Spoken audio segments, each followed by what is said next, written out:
शासनायक वर्धमान स्वामी की परम पूजनीय दीक्षा शिक्षा प्रदाता आचार्य विशुद्ध सागर जी महाराज की परम पूजनीय 108 आचार्य भगवान श्री निर्भय सागर जी महाराज की सिद्धांत शास्त्र की। भूबंधुओं,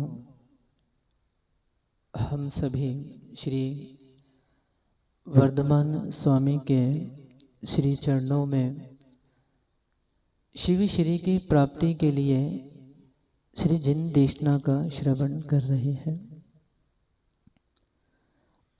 आज तक जितने भी जीवों ने सिद्धत्व को प्राप्त किया, उन लोगों के लिए वस्त्रों को उतारना अर्थात निर्ग्रंथ बनना अनिवार्य रहा। अर्थात जहाँ जहाँ यदि हम व्याप्ति से ग्रहण करें तो जहाँ जहाँ निर्ग्रंथता है वहीं वहीं सिद्धत्व है। परिग्रह 24 प्रकार के कहे गए हैं। थोड़ा ध्यान से सुनना।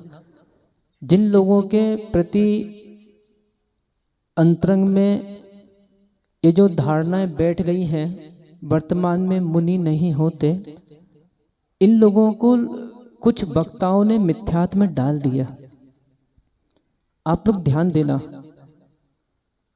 भगवान की वाणी, ये पांडुलिपियां को संभालो। देखो हम 4 दिन से फिर से बोल रहे हैं, बच्चे लोगों को बाहर कर दो। हाँ, आप लोग पहले ध्यान दो।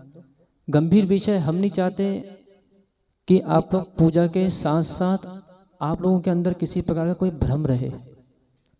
विषय स्पष्ट होना चाहिए।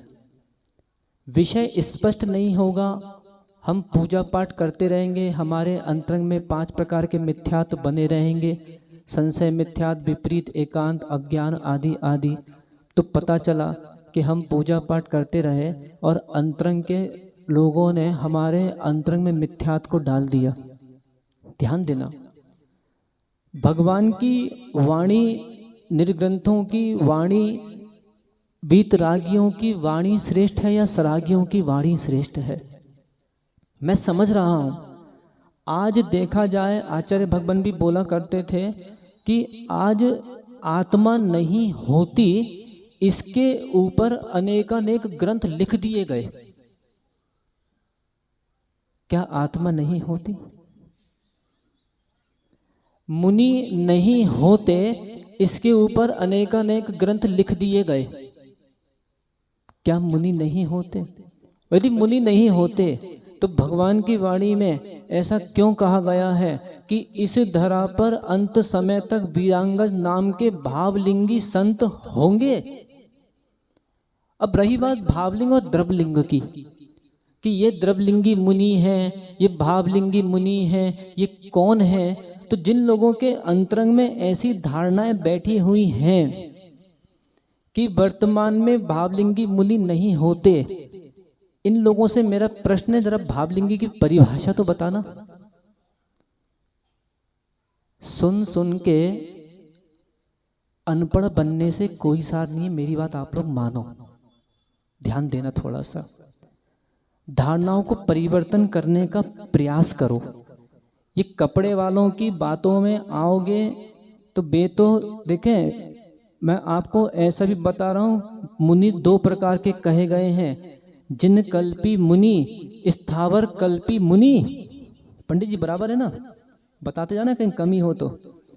2 प्रकार के मुनि कहे गए हैं, जिन कल्पी मुनि, स्थावर कल्पी मुनि। और आडंबर धारियों ने, कपड़े धारियों ने एक गृहस्थ कल्प अपना बना दिया। कुंडी धर लो, वस्त्र धर लो, लाठी धर लो, सब धर लो। हम कौन हैं? हम गृहस्थ कल्पी हैं। तो फिर आचार्य उमा स्वामी जी, जिन्होंने कुंदकुंद स्वामी का अनुसरण किया, उन्होंने तो क्षेत्र, वास्तु, हिरण, सुवर्ण, धन, धान, दासी, दास, कुप्य, प्रमाण, इनको बाह्य परिग्रह में कहा गया है। और यहाँ कुंदकुंद स्वामी स्वयं कह रहे हैं, नग्गु विमुख मग्गु शेषा उम्मक गया सब्बे। कपड़े वालों को भगवत्ता की प्राप्ति कैसे होगी? मुझे तो समझ में नहीं आ रहा। ना समझों को समझ में आ रहा है। देखो सीधी सीधी बात है कि एक लाघव 3 प्रकार के न्याय शास्त्र में कहे जाते हैं, थोड़ा ध्यान से सुनना आप लोग। बुद्धिकृत लाघव, कालकृत लाघव और शरीरकृत लाघव। अर्थात जिसकी बुद्धि छोटी है, आज बताओ दादाजी को मोबाइल चलाना नहीं आता पर हमारे नाती पोतों को व्हाट्सएप इंस्टा चलाना आता है। अब बताओ बुद्धि से बड़ा कौन हो गया? दादाजी को पता चला बब्बा जी प्यून की नौकरी कर रहे हैं और 25 साल का आदमी कलेक्टर बन के उसके अंडर में काम कर रहे हैं, मतलब वो उसके अंदर में काम कर रहे हैं, बड़ा कौन हो गया? तो शरीर बड़ा हो जाए, अपने सिद्धांतों को थोड़ा बदलना भी चाहिए है। मेरी बात आप लोग मानो, ये नहीं कि हमने जो सिद्धांत अपने बना लिए। देखो शास्त्र में भी लिखा है, श्री भगवती आराधना जी, श्री अष्टपाहुर जी कि यदि सुत्तादो तम सिद्धम दर्शजन सदा सदेहदी सो जीवो हवई मिच्छा डिट्ठी तदो पहुदी। यदि किसी को किसी ने कोई जानकारी दे दी, जैसे मान लीजिए ये पिछिका है और कहा कि देखो भैया झाड़ू है, तो ठीक है, आपको पता नहीं था, गुरु के नियोग से आपने जान लिया झाड़ू है। और पर कहीं शास्त्रों में दिखा दिया कि जिसमें मोर पंख लगे होते हैं, बेंत की लकड़ी आदि होती है, धागा आदि होता है, उसको पिछिका कहते हैं। और फिर भी उसके बाद यदि दिखाने के बाद भी वो नहीं मानता, उसको मिथ्या दृष्टि कहा गया है। अब सोचें आप, अर्थात वर्तमान में जिन कल्पी मुनियों का अभाव है। जिन लोग उत्तम सहननधारी, 5 इंद्रियों के विषयों से रहित, वीतरागी श्रमणों को विवेक भाई जिन कल्पी मुनि कहते हैं, और जो षट आवश्यकों का पालन कर रहे हैं, जो लोग नगरों में रह रहे हैं, वर्तमान में सहनन है क्या? सोचो जरा, आज हमारा वर्तमान में एक एक मुनि सरागी मुनि है, प्रमादी मुनि है। थोड़ा स्वाध्याय करो आप लोग। ये अनपढ़ गवारों की बातें सुन सुन के अनपढ़ बनने से कोई सार नहीं है। स्वाध्याय करो, श्रद्धाएं बढ़ाओ। अर्थात वर्तमान में उत्तम सहनन नहीं है। साधुओं को जंगल में रहना चाहिए कि यहाँ? बोलो ना, जल्दी बोलो। देखो आहार वाले भी खड़े। साधुओं को जंगल में रहना चाहिए कि नगर में रहना चाहिए? और जंगल में रहना चाहिए तो तुम आओगे कहाँ चौका लगाने? बोलो। एक बार ऐसी एक लड़का था 25, 30, 50 साल का, आचार्य महाराज बताते थे। तो एक बार बिहार चल रहा था, वो आचार्य से बोल पड़ा। देखो अनपढ़ आदमी ज्यादा अच्छा है, उसे कुछ नहीं आता, पर जो पढ़ा लिखा अनपढ़ है ना, उनसे परेशानियां हैं। एक सूत्र आप लोग याद करो, पढ़ रहा, बोलो बोलो, फिर भी अनपढ़ रहा। पढ़ रहा फिर भी अनपढ़ रहा। उसने ज्यादा किताबें पढ़ ली। अब ज्यादा किताबें पढ़ ली तो वो नयों का व्याख्या भूल गया। कभी कभी क्या होता है, हम कुछ अध्यात्मिक ग्रंथों में लीन हो जाते हैं ना, तो हम लोग व्यवहार ग्रंथों को बिल्कुल लोप कर देते हैं। जबकि कहा गया है उभय नयों से रहित कोई व्यक्ति यदि मान्यता रखता है, उसे मिथ्या दृष्टि कहा गया है। अब वो लड़का बोल पड़ा आचार्य महाराज से रास्ते में, बोले महाराज आजकल तो मुनि लोग नगर में रहने लग गए हैं, और क्या है ना, ऐसा ना वैसा, उनको जंगलों में रहना चाहिए। अब आचार्य महाराज तो आचार्य महाराज, आपको पता ही है, मौन लेके सब बोल डालते। उनने कुछ नहीं बोले, तू बोल दे बेटा, अभी तेरा समय आएगा। सबके दिन एक से और सब दिन एक से। आचार्य महाराज कुछ नहीं बोले, शांति से चले जा रहे हैं। और एकाएक ऐसा समय पड़ गया कि वो स्थान तक नहीं पहुंच पाए, और वहीं पे जंगल में उस दिन रात्रि का विश्राम हो गया। अब पाटे आने में थोड़ी सी देर थी। सभी साधु वर्ग कोई पत्थर पे, कोई यहाँ कोई वहां, अपनी सामायिक आदि देने लग गए। वो लड़का भी घूमता रहा। तो साधुओं के लिए तो पाटे आ गए, और उनके लिए जो भी व्यवस्था बनी हो सब बनी हो। अब रात्रि में वो जो लड़का था, उसे एक डरावनी सी आवाज आई। वो घबरा गया। अच्छा, और कीड़े वीड़े त्रस्त जीव आदि उसके शरीर पर उसको विघ्न बाधा दे रहे थे। रात भर वो संकल्प विकल्प उसके अंतरंग में चलते रहे, और सुबह जैसी हुई और महाराज का विहार प्रारंभ हुआ तो वो आचार्य महाराज से बोले महाराज, साधुओं को तो नगर में ही रहना चाहिए। तो भैया वर्तमान में जंगलवास निषेध है। इतनी त्रस्त जीवों की बाहुलता है, आदि आदि। इन स्थानों में ऐसे समय में शरीर से लगकर जीव घात हो सकता है। अब मुनि यदि देखें आप, तो वर्तमान में जो मुनि को आपको दृष्टिगोचर हो रहे हैं, क्या द्रव्य योग के मुनि दिखते हैं क्या? आत्मविशुद्धि नहीं। कर्णन योग के मुनि दिख रहे हैं क्या? अर्थात जिन लोगों के लिए सर्वघाती प्रकृतियों का उदयभावी क्षय, उन्हीं का सदवस्था रूप उपशम और देशघाती प्रकृति के उदय होने पर जो भाव होते हैं क्षय सुख समष्टि, मुनिराज है। मान लीजिए जिनके लिए 15 प्रमाद मौजूद हैं, वो वर्तमान में मुनि होते हैं। अभी जो नाराज जिन लोगों ने निकाला है कि जो नाराज होते हैं वो महाराज नहीं होते, उसका उस आदमी का नाम तो बताओ मुझे, किसने निकाला है नारा? ऐसा नहीं।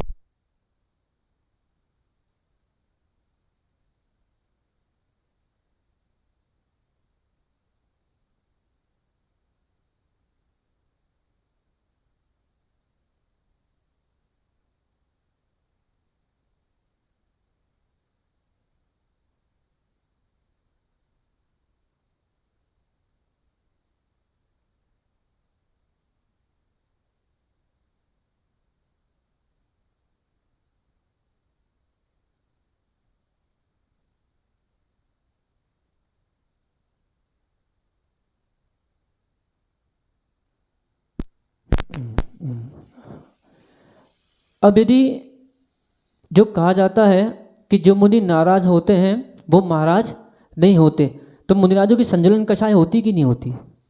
अब मान लीजिए आपने कोई मुनिराज को नाराज होते हुए देख लिया, अब तुमने क्या घोषणा कर दी? अरे तो गुस्से ले, ये कोई महाराज हैं क्या? ये कोई महाराज हैं क्या? अरे संजुलन कषाय होती क्या है? संजुलन कषाय होती क्या है? होती है तो हमें मालूम है, होती क्या है संजुलन कषाय? संजुलन कषाय अर्थात जिनका अंतर्मुहूर्त गुण स्थान, अंतर्मुहूर्त पानी की रेखा के तुल्य कषाय। ठीक है, कोई बात हो गई, कुछ बिगड़ गया तो मुनिराज को कषाय आ गई, पर बाद में वो अपने आप में लीन होकर वो तो पुनः मुनि अवस्था में स्थापित होकर अपना कर्म काट रहे हैं, पर हमने अश्रद्धा करके अपने कर्मों का बंध कर लिया। अब यदि छोटी से अपन द्रव्यलिंग भावलिंग की परिभाषा 2 मिनट के लिए देख लें कि द्रव्यलिंगी मुनि कौन और भावलिंगी मुनि कौन, तो गौरझामर में ये बता ना, अवधि ज्ञानी कितने लोग रहते हैं? या कोई मनःपर्य ज्ञानी हो गौरझामर में? जैसे चौके में नहीं हो जाता लोगों को मनःपर्य ज्ञान होता है चौके में, शरद भाई मालूम कैसा मनःपर्य ज्ञान? महाराज ले रहा है कुछ सामग्री और सामने वाला कुछ देना चाह रहा है, तो पड़ोसी को मनःपर्य ज्ञान हो जाता है महाराज नहीं लेंगे। इसलिए मनःपर्य ज्ञान, पंडित जी सनत कुमार जी मुझे समझ में आता हो कैसे जाता है इन लोगों को। अब माना वो कोई मिर्ची दे रहा थोड़ी सी और महाराज लेना चाह रहा है ज्यादा, अरे ज्यादा मत देना, महाराज को तेज लग रही है। अरे तुझे मनःपर्य ज्ञान हो कैसे गया? महाराज जी समझ में ही नहीं आता हमें, तो पता नहीं कैसे लोग हैं। अब वो ऐसे लोग बोले ये मुनि नहीं है, सुनना ऐसे केवल ज्ञानियों को, ये मुनि नहीं है। अरे तुम्हें कैसे माना पता पड़ गया मुनि नहीं है? क्या कर्म प्रकृतियों का विषय तुम्हारे अंदर में है क्या? ध्यान देना। अरे चतुष्क कषाय, अनंतानुबंधी, अप्रत्यख्यान, प्रत्यख्यान, संजुलन, इन 4 कषायों में जिन एक कषायों का उदय, ध्यान देना, संजुलन कषाय का उदय और शेष 3 कषायों के अनुदय रूप जो परिणाम होते हैं वे भावलिंगी मुनि कहलाते। मिलते हैं नहीं है, चर्याएं देखना है नहीं है, स्वाध्याय करना नहीं है, बस कह देना है कि वर्तमान में मुनि नहीं होते। यहां तो ये कहा है, सुनो ध्यान से, वर्तमान में भगवान होते क्या? बोलो ना, चुप क्यों आप लोग? खोल के कोई भी अपनी सभा, चिंता नहीं करो, अच्छे से बोलो। वर्तमान में भगवान होते क्या? अरे भगवान होते हैं क्या वर्तमान में? ये मंदिर में चंदा प्रभु हैं क्या? ये मंदिर में पार्श्वनाथ हैं क्या? ये मंदिर में शांतिनाथ हैं क्या? और क्या नहीं है? क्या नहीं है? ये बाहुबली हैं क्या? और नहीं है तो तुम इतने काय को आए ध्यान करबे, उनकी आराधना करबे। देखो, दो नयों को समझ लो, श्रद्धा लबालब हो जाएगी। भगवान वर्तमान में देखा जाए, परमार्थ दृष्टि से भगवान वर्तमान में नहीं होते, और व्यवहार दृष्टि से कहा जाए, निक्षेप से कहा जाए तो हाँ, एक पाषाण, एक इंद्रिय पृथ्वी का एक मिथ्या दृष्टि जीव जब उसमें अंकन्यास किया, सूर्य मंत्र, चंद्रकरा मंत्र आदि आदि मंत्र दिए, अब वो पाषाण ही भगवान हो गया। अब जो उनको भगवान नहीं माने सो मिथ्या दृष्टि। ऐसा कहा गया है कि जैसे वर्तमान में, अब ध्यान सुनना, थोड़ा कान खोल के, अपने पल्लू वल्लू हटा लो, थोड़ा कान खोलो, मैल निकाल लो, कि जैसे वर्तमान में भगवान नहीं होते फिर भी पाषाण में हम स्थापना करके उनको भगवान मान के पूजते हैं, ऐसे ही पंचम काल में जो मुनिराज हैं उनको चतुर्थ काल की स्थापना करके पूजो। पता नहीं कौन से अनपढ़ों ने पढ़ा दिया लोगों को कि वर्तमान में मुनि नहीं होते, मुनि नहीं होते। इनकी कौन सी श्रद्धा है और कहाँ किसको डुबा रहे हैं। पत्थर की नाव नहीं बनना, ध्यान देना, पत्थर की नाव नहीं बनना। देखो, कभी आप लोग के अंदर अश्रद्धाएं आ जाए ना, तो क्या करना, मौन लेके घर में रहना। मेरी बात सुनो आप लोग, जैसे अपना आयोजन चल रहा है सिद्ध चक्र महामंडल विधान, किसी के अंदर लगेगा किसी को ये है कमी, कहीं कुछ कहीं कुछ कहीं कुछ, तो आप क्या करना, मौन लेके अपने घर में बैठो, पर किसी की सभा को बिगाड़ना नहीं। लिखा है, किसी को गोली मार के मार देना अच्छा है, पर उसकी श्रद्धा को तोड़ के उसे मार देना अच्छा नहीं है। आपको पसंद नहीं है ना, आपको पसंद नहीं है ना, तो एक का हिरास होगा, और कहीं तुमने 10 लोगों को मिथ्यात्व में डाल दिया, 10 का हिरास होगा। तो इन बातों पर हम ध्यान रखें, इन बातों को हम समझें कि वर्तमान में स्थिर कल्पी मुनि होते हैं। वर्तमान में सबसे बड़ा यही पंचम काल का एक चमत्कार है कि हमारे दिगंबर मुनि वर्तमान में बिना पंखा, कूलर, एसी, मोबाइल, लैपटॉप आदि के साथ रह रहे हैं। अब इससे बड़ा चमत्कार क्या उड़ के दिखाएगा आकाश में? है क्या चारण रिद्धिधारी बन जाएगा? जब वर्तमान में चारण रिद्धिधारी मुनि है ही नहीं तो कहां से बन जाए? या तो कोई ऐसे कुछ लेप वेप लेके आओ तो हम भी लेप लगा के जाएं, कहीं सीमंधर स्वामी के पास जाएं, कहीं कुनकुन स्वामी जैसे बने हम भी। तो वर्तमान में सेनन नहीं है। तो जैसा वर्तमान में हीन सेनन कहा गया है, उसके अनुसार हम अपने भावों में श्रद्धाएं रखें तो बहुत बहुत अच्छा होगा। और ये भी ध्यान रखें कि जिन मंदिरों में जो भगवान बैठे हैं, ये जो उनको हमारे सामने दिख रहे हैं, वर्तमान में जो जो मुनि दिख रहे हैं, ये उन्हीं की भूत पर्याय ही तो है। यदि मान लो, चलो मेरा प्रश्न है, यदि मान लो मंदिर में मूर्ति नहीं होती और मुनि बैठ जाते थे, मान लो कुंदकुंद स्वामी होते और वो मंदिर में बैठते पिछी कमंडल लेके, तो मैंने नमस्कार करते कि नहीं? कुंदकुंद स्वामी कौन से काल के पंडित जी? तीसरे काल के थे क्या? कौन से काल के थे कुंदकुंद स्वामी? और हम कौन से काल के हैं? तो ये कौन सा राग द्वेष है? ये राग द्वेष नहीं है तो क्या है? और राग द्वेष करने वाला धर्मात्मा कैसा? यहाँ तो ये लिखा है कि साधु निकल रहे हों, और यदि साधु निकलते समय किसी की आंखें भी खुली हैं, वो कुछ भी कर रहा हो, और यदि वो अपना स्थान छोड़ के खड़ा नहीं होता, उसको मिथ्या दृष्टि कहा जाता है। तो ध्यान दें, ऐसे ऐसे गौरझामर में लोग होंगे, मैं आपको बताऊं, जिनने कभी आज तक साधु का पड़घान नहीं किया होगा। ऐसे ऐसे मिथ्या दृष्टि जिन्होंने साधु को आज तक आहार नहीं दिया होगा। अब जो षट आवश्यकों का पालन नहीं कर रहा है, देव पूजा, देव पूजा, देव पूजा। देव पूजा के बाद दूसरा आवश्यक क्या है? बोलो ना, गुरु उपासना। जो दूसरे आवश्यक का पालन नहीं कर रहा वो श्रावक पद से भ्रष्ट है कि नहीं? ध्यान देना, निश्चय धर्म के पहले साधन व्यवहार धर्म कहा गया है, और निश्चय धर्म वर्तमान में गृहस्थों के होता नहीं है। तो जो गधा भी नहीं है, जो घोड़ा भी नहीं है, वो कौन है? उसका नाम बताओ, बस समाप्त कर रहा हूं। जो साधु भी नहीं है और श्रावक भी नहीं है, श्रावक कर्तव्य का पालन नहीं कर रहा है, वो कौन है? तो थोड़ी सामायिक कर लिया करो। मैं खच्चर हूं, ध्यान करो। क्योंकि देखो, नमोकार पढ़ते तो तुम्हारी श्रद्धाएं समझ में नहीं आ रही हमको। ध्यान किया करो, मैं खच्चर हूं। तो हमारा कुल मिला के कहना इतना है कि हम ये जिन कल्पी और भी विशेष अपन समझेंगे धीरे धीरे। जिन कल्पी स्थिविर कल्पी पे अपन लोग विचार करें, समझें, और राग द्वेष जहां पनपा, चाहे कोई भी हो, किसी के मन में राग द्वेष पनपा, वो समझेगा कि मैं बहुत बड़ा धर्मात्मा हूं, पर वो धर्मात्मा नहीं है। धर्मात्मा के अंदर संतोष रहता है। धर्मात्मा में अगर राग द्वेष नहीं होता तो अपने जीवन में इस सिद्ध चक्र महामंडल विधान की आराधना करते हुए हम अपनी आस्थाओं को और आगे तक ले जाएं, जिससे कि जीव रक्षा हो, अवश्य निर्वाण की प्राप्ति हो सके। रक्षा करो जीव की रक्षा करो।